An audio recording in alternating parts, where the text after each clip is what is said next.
Hosting or joining a multiplayer convoy in Euro Truck Simulator 2 is a quick process that lets you haul freight with your friends.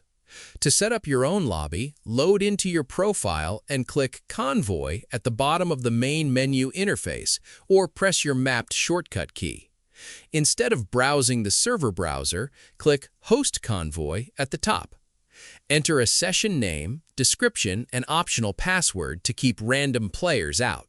Make sure to toggle Enable Optional Mods if your friends use local cosmetic add-ons, and check Steam Friends Only if you want a private squad match. Adjust max player limits, collision rules, and traffic settings to your liking, then hit Confirm to launch your session. If you prefer joining an existing lobby instead of hosting, navigate to that same Convoy menu screen first. Use the filter search bar on the right to look up your friend's lobby name or sort by sessions without passwords.